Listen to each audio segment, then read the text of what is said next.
Welcome to everyone. आप सभी का हमारे यूट्यूब चैनल में स्वागत है। पिछले वीडियो में हमने अति लघुत्तरी प्रश्नों का हल देखा था। आज हम चैप्टर 8 के लघुत्तरी प्रश्नों का हल जानेंगे। इसमें पहला क्वेश्चन है, एज़टेक लोगों की शिक्षा व्यवस्था का वर्णन कीजिए। इसका आंसर है, एज़टेक सभ्यता के लोग अपने बच्चों की शिक्षा पर विशेष ध्यान देते थे। इस बात का पूरा ध्यान रखा जाता था कि उनके सभी बच्चे स्कूल अवश्य जाएं। कुलीन वर्ग के बच्चे कालमेकाक में भर्ती किए जाते थे, जहां उन्हें सेना अधिकारी और धार्मिक नेता बनने के लिए प्रशिक्षित किया जाता था। बाकी सारे बच्चे पड़ोस के तेपोकल्ली स्कूल में पढ़ते थे, जहां उन्हें इतिहास, पुराण, मिथकों, धर्म, उत्सवी गीतों की शिक्षा दी जाती थी। लड़कों को सैन्य प्रशिक्षण, खेती और व्यापार करना सिखाया जाता था और लड़कियों को घरेलू काम धंधों में कुशलता प्रदान की जाती थी। इसमें हम देखते हैं कालमेकाक। कालमेकाक क्या होता था? एक स्कूल होता था जिसमें उच्च वर्ग के लोग पढ़ते थे, जैसे राजा के सहायक, उच्च प्रशासनिक अधिकारी। इसके अलावा एक और स्कूल होता था जिसमें उच्च वर्ग को छोड़कर बच्चे पढ़ते थे। उस स्कूल का नाम था तेपोकल्ली। ठीक है, दूसरा क्वेश्चन देखते हैं हम, किन कारणों से 15वीं शताब्दी में यूरोपीय नौचालन को सहायता मिली? इसका आंसर है, इसे हम पॉइंट वाइज में देखेंगे, जिसमें हम कम से कम 3 पॉइंट देखेंगे, जिससे हमारा आंसर पूरा हो जाएगा। हमारा पहला पॉइंट है, 1453 में तुर्कों ने एशिया माइनर पर अधिकार कर लिया, जिससे एशिया और यूरोप के सभी व्यापारिक मार्गों पर तुर्कों का अधिकार हो गया। ऐसी स्थिति में यूरोपीय राष्ट्रों के लिए नवीन समुद्री मार्ग की खोज करना आवश्यक हो गया। पुनर्जागरण में हमने देखा था कि तुर्कों ने जब एशिया माइनर पर अधिकार कर लिया तो विभिन्न साहसिक यात्राएं की गई, जिससे नए नए देशों की खोज हुई। दूसरा कारण देखते हैं हम, कुतुबनुमा यंत्र के आविष्कार होने से सामुद्रिक यात्राओं को सुगमता मिली। कुतुबनुमा एक दिशा सूचक यंत्र होता है जिसके आविष्कार होने से समुद्री यात्राओं को सरलता मिली। इससे जहाँ जो समुद्र में यात्राएं करते थे वे भटकने से बचने लगे और सही दिशा में जाने लगे। तीसरा पॉइंट देखते हैं हम, 15वीं शताब्दी में विज्ञान और तकनीकी के क्षेत्र में हुई उन्नति से मजबूत, हल्के और बड़े जहाज़ों का निर्माण होने लगा, जिससे समुद्री यात्रा आसान हुई।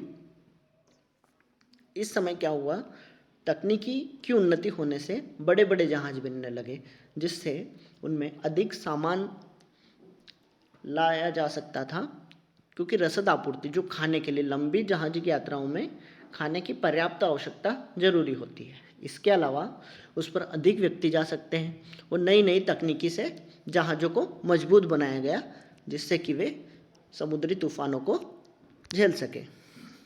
अगला क्वेश्चन देखते हैं, अगला पॉइंट देखते हैं, मार्को पोलो की समुद्री यात्राओं के विवरण को पढ़कर यूरोपीय लोगों में नवीन सामुद्रिक जल मार्गों की खोज यात्रा की प्रेरणा लगी। तो मार्को पोलो एक ऐसे यात्री थे जिन्होंने पृथ्वी पे अधिकतर समुद्रों का भ्रमण किया हुआ था, और उनकी जैसे चीन की यात्रा की थी उन्होंने, ऐसी अन्य देशों की यात्राएं भी की थी।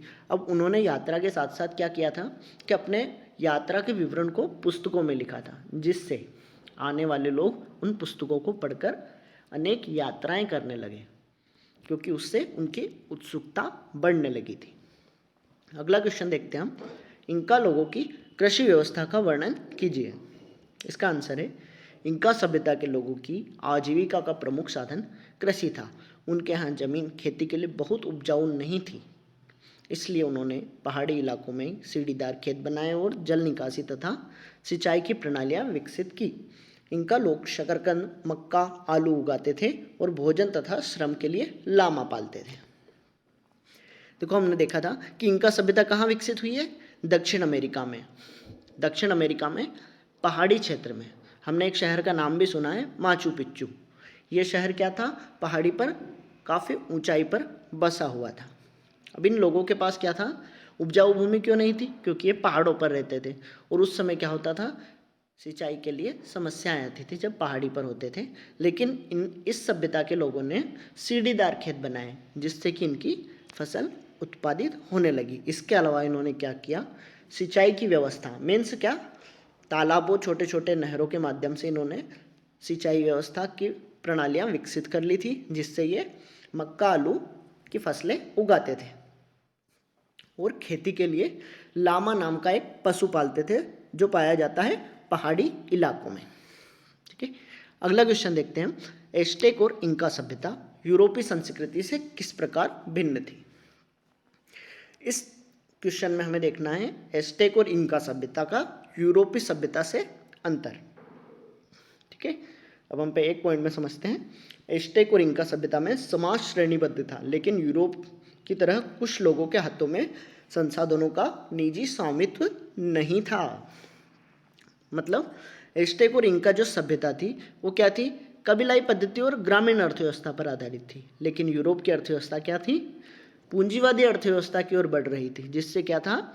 संसाधनों पर कुछ व्यक्तियों का अधिकार था।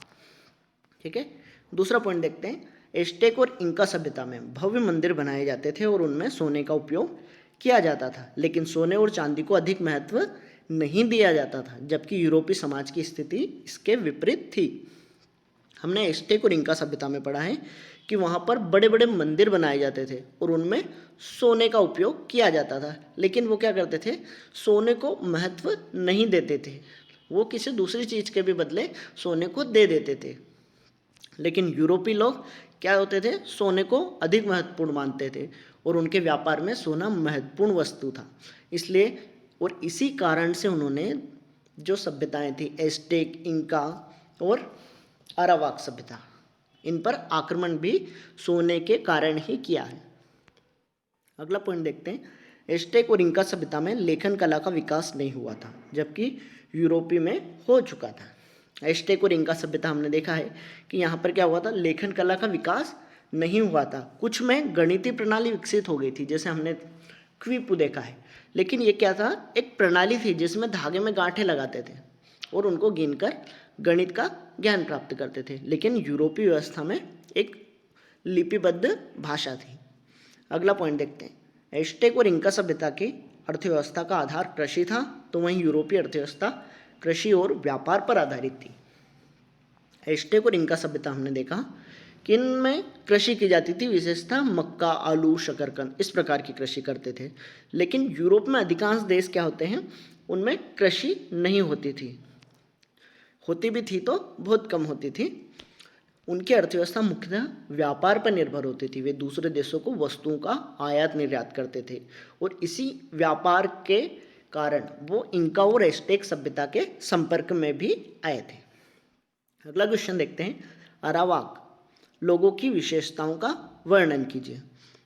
ठीक है, ये हमने 2 नंबर में भी देखा था, जिसमें हमने 3 विशेषताएं पढ़ी थी। ये अब 3 नंबर में है, इसलिए हम इसकी 4 से 5 विशेषताएं देखेंगे।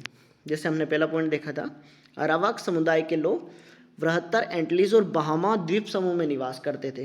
ये द्वीप कहाँ थे? कैरिबियन द्वीप समूह में। ठीक है, दूसरा पॉइंट देखते हैं।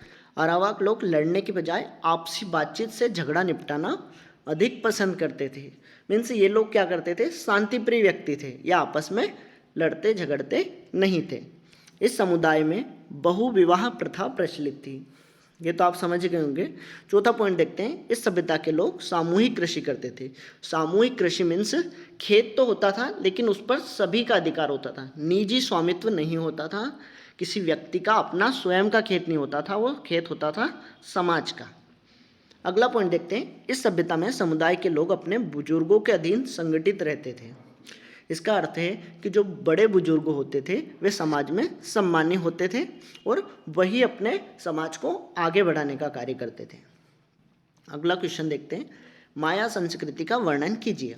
इसका आंसर है माया सभ्यता का केंद्र मध्य अमेरिका में मैक्सिको, ग्वाटेमाला तथा युकातन थे। माया सभ्यता ने 11वीं से 14वीं शताब्दी के दौरान उल्लेखनीय उन्नति की।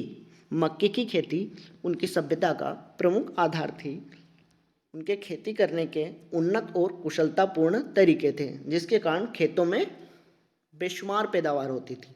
भव्य वास्तुकला, लेखन कला, खगोल विज्ञान, गणित का ज्ञान तथा पंचांग का निर्माण माया संस्कृति की प्रमुख विशेषता थी। देखो, हमने माया संस्कृति का देखा, ये कहाँ थी? मेक्सिको के क्षेत्र में। मेक्सिको का क्या है जो क्षेत्र है वो एक मैदानी क्षेत्र है, जिसमें क्या होती थी? मैदानी क्षेत्र होने के कारण वहाँ पर झीलें भी अधिक हैं।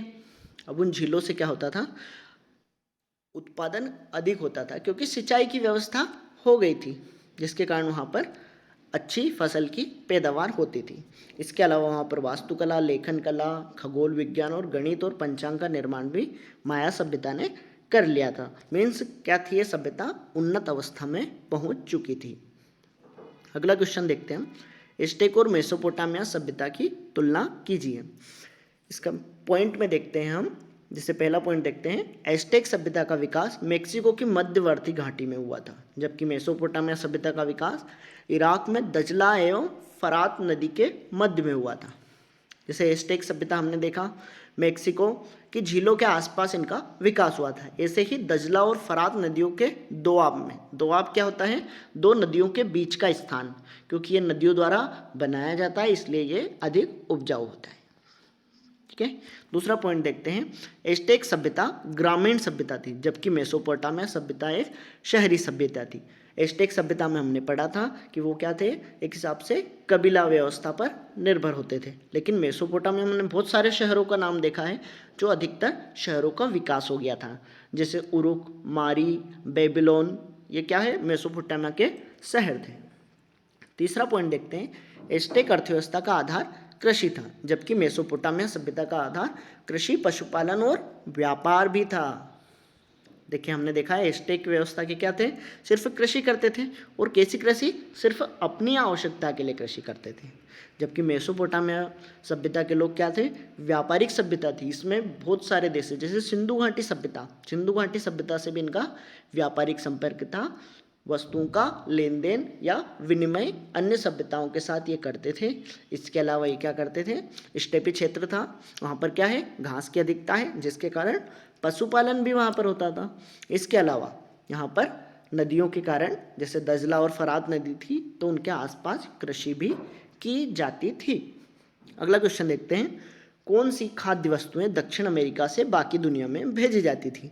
ये वही क्वेश्चन है जो हमने 2 नंबर में पढ़ा है, लेकिन इसका आंसर भी क्या होगा, 3 नंबर में भी ऐसा ही होगा, क्योंकि वही वस्तुएं पैदा की जाती थी जो 3 नंबर में भी वही लिखेंगे जो पैदा की जाती थी। तंबाकू, आलू, रबर, मक्का, कसावा, गन्ने की चीनी और ककाओ आदि खाद्य वस्तुएं दक्षिण अमेरिका से बाकी दुनिया में भेजी जाती थी। ठीक है, आज हमारे लघुत्तरी सारे क्वेश्चन खत्म हो गए हैं। अब अगले वीडियो में हम अगले चैप्टर के ऑब्जेक्टिव देखेंगे, जैसे औद्योगिक क्रांति, जो हमारा अगला चैप्टर है। Okay, thank you.